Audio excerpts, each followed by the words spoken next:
சாதம் சப்பாத்தி என்று சாப்பிட்டு சாப்பிட்டு போர் அடிக்குதா உங்களுக்கு? அப்போது இன்றைக்கி ஒரு சுவையான ரெஸ்டாரண்ட் ஸ்டைலில் நல்ல டேஸ்டியான கோபி சப்பாத்தி எப்படி செய்கிறதுன்னு பார்க்கலாம் வாங்க. இதை வந்து நீங்கள் வீட்லேயே ஈஸியாக செஞ்சு சாப்பிடலாம். குழந்தைங்களுக்கோ பெரியவங்களுக்கோ ரொம்ப பிடிக்குங்க. நீங்கள் இந்த கோபி பராத்தா செய்யணுன்னா இந்த வீடியோவை கடைசி வரைக்கும் பாருங்கள். அப்போ தாங்க உங்களுக்கு எதுவும் மிஸ் பண்ணாமல் ஃபுல்லாக பார்ப்பீங்க. நீங்களும் வீட்டில் இதை ட்ரை பண்ணி பாருங்கள். அதுக்கு ஃபஸ்ட்டு நீங்கள் வந்து கோபி எடுத்துகிட்டு காலிஃப்ளவரை நல்லா சின்ன சின்னதாக கொஞ்சம் துண்டாக கட் பண்ணிவிட்டு இந்த மாதிரி கேரட் துருவுறதுல வந்து நல்லா துருவி எடுத்துக்கோங்க. எல்லா காலிஃப்ளவரையும் நீங்கள் இந்த மாதிரி சின்ன சின்னதாக துருவி எடுத்துக்கோங்க. துருவி எடுத்தப்பறம் என்ன பண்ணுங்கள், ஒரு கடாயில் எண்ணெய் ஊற்றிட்டு எண்ணெய் காஞ்சதும் சீரகம் வெங்காயம் போட்டு அதுக்கப்புறம் வெங்காயம் நல்லா கொஞ்சம் கலர் மாறின அப்புறம் காலிஃப்ளவர் துருவந்தையும் போட்டுக்கோங்க. ஆட் பண்ணிவிட்டு கொஞ்சமாக மேலே தனியா பொடி, அப்புறம் கரம் மசாலா, மஞ்சள் தூள், மிளகு தூள், இது எல்லாம் சில்லி பவுட்ரு, இதெல்லாம் வந்து உங்களுக்கு எவ்வளோ தேவையோ அவ்வளோ ஆட் பண்ணிக்கோங்க. நான் இன்றைக்கி ஒரு 4 சப்பாத்திக்கு செய்கிற அளவு எடுத்துருக்கிறேன். நல்லா இந்த மசாலாலாம் போட்ட அப்புறம் நல்லா ஸ்லோ ஃப்ளேமில் வச்சு ஒரு 10 நிமிஷம் இல்லை ஒரு 5 நிமிஷம் போல் நல்லா நீங்கள் ஸ்லோ ஃப்ளேமில் வச்சு நல்லா காலிஃப்ளவரில் வந்து கொஞ்சம் தண்ணி இருக்கும், அதனால நீங்கள் என்ன பண்ணுங்கள், ஸ்லோ ஃப்ளேமில் வச்சுட்டு கலாரி விட்டுட்டே இருங்க. ஒரு 10 மினிட்ஸ் போல் வதங்கின அப்புறம் ஆஃப் பண்ணி அதை எடுத்து வச்சுக்கோங்க. அது கொஞ்சம் ஆறின அப்புறம் நம்ம அதை வந்து சப்பாத்திக்கு ஸ்டஃபிங் கொடுக்கலாம். இப்போ வந்து மாவு பேசியது பார்க்கலாங்க. மாவில் கொஞ்சமாக உப்பு போட்டு நல்லா கொஞ்சம் கொஞ்சமாக தண்ணி ஊற்றி சாஃப்டாக பிசைஞ்சிக்கோங்க. ரொம்ப ஹார்டாகவும் இருந்துச்சு இல்லை ரொம்ப லூஸாகவும் இருந்துச்சுன்னா நல்லா இருக்காது.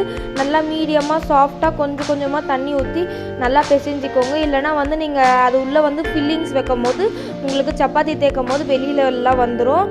நல்லா இந்த மாதிரி கொஞ்சம் கொஞ்சமாக தேய்ச்சி இந்த மாதிரி சாஃப்டாக ஒரு 5 நிமிஷம் 10 நிமிஷம் போல் தேய்ச்சி எடுத்துக்கோங்க.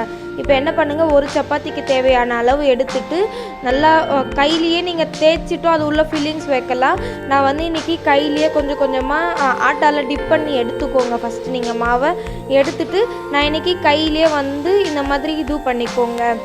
உங்களுக்கு வேணும்னா நீங்கள் ஒரு 2 தேய் வந்து கட்டையில் தேய்ச்சி கூட வச்சுக்கலாம். நான் இந்த மாதிரியே நல்லா கையில் எனக்கு இது ஈஸியாக இருக்கிறதுனால இந்த மாதிரி நல்லா பொறுமையாக ஃபுல்லாக ரவுண்டாக ஷேப் பண்ணிக்கோங்க. பண்ணிவிட்டு இப்போ என்ன பண்ணுங்கள், இது உள்ளே இப்போ நான் கோபி அந்த ரெடி பண்ணி வச்சுருக்குறோம்ல அந்த ஃபில்லிங்ஸை ஆட் பண்ணிக்கலாங்க. இப்போ பாருங்கள் நல்லா ரவுண்ட் ஷேப்பாக வந்துடுச்சு. இப்போ ஃபில்லிங்ஸ் ரெடி ஆகிட்டுருக்கு.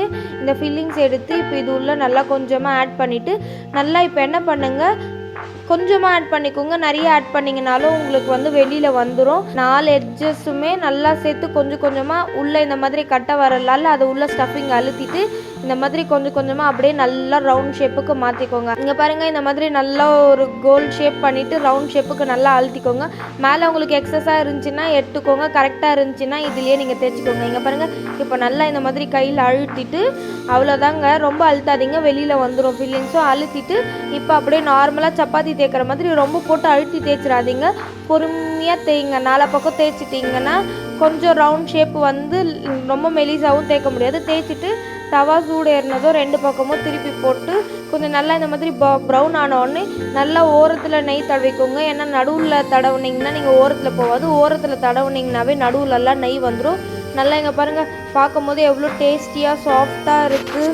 அவ்வளோதாங்க, எவ்வளோ ஈஸியான இந்த சப்பாத்தியை நீங்கள் வீட்லேயே ரெஸ்டாரண்ட் ஸ்டைலில் சாப்பிட்லாங்க. சேனலை சப்ஸ்கிரைப் பண்ணிக்கோங்க. வீடியோ பிடிச்சிருந்தா லைக் பண்ணுங்கள், ஷேர் பண்ணுங்கள். தேங்க்யூ.